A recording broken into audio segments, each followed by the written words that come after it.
আপনারা সবাই কাঁকরোল পুর নিশ্চয়ই খেয়ে থাকেন, কিন্তু নিরামিষ দিনে সম্পূর্ণ নিরামিষভাবে একবার এই কাঁকরোল পুর রেসিপিটা ট্রাই করে দেখবেন।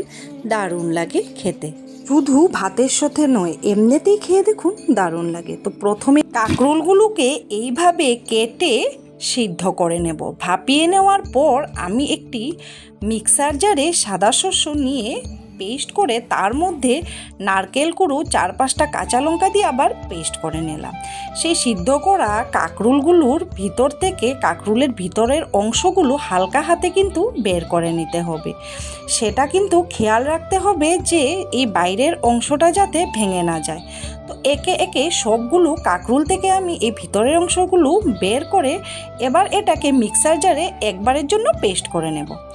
তারপর একটি কড়াইতে সর্ষের তেল দিয়ে সেখানে সেই নারকেল সর্ষে কাঁচা লঙ্কার পেস্ট দিয়ে দিলাম। তারপর সেখানে সেই কাঁকরোলের পেস্টটা দিয়ে দেব, দিয়ে নুন দিয়ে হলুদ দিয়ে পরিমাণ মতো দিতে হবে, নাড়াচাড়া করতে হবে।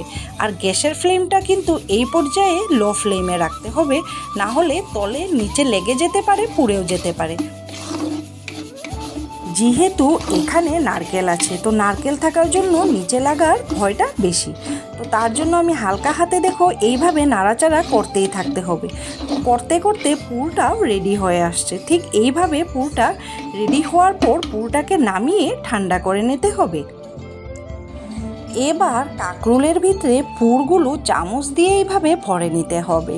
তো চামচ দিয়ে পুরা ভরে যাওয়ার পর কাঁকরোলের ভিতরে পুরগুলো সমান করে দিতে হবে, ঠিক এইভাবে।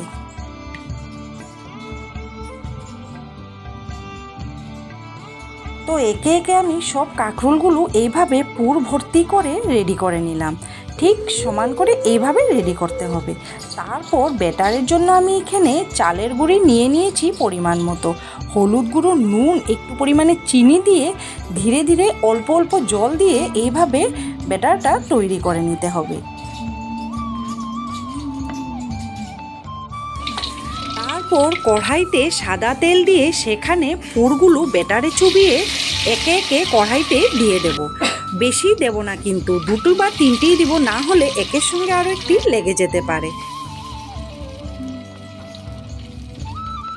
এই পর্যায়ে গ্যাসের ফ্লেমটা মিডিয়াম রেখে হালকা হাতে উল্টিয়ে পাল্টিয়ে দিতে হবে। তো দেখো ধীরে ধীরে কি সুন্দর গোল্ডেন ব্রাউন হয়ে আসছে এই পুরগুলো।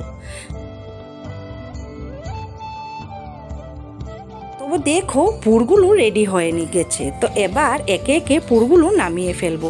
সত্যি বলছি, নিরামিষ দিনে এইভাবে একদম সম্পূর্ণ নিরামিষভাবে এই পুর রেসিপিটা ট্রাই করে দেখো। ভাতের সাথে খেতে কিন্তু অপূর্ব লাগে।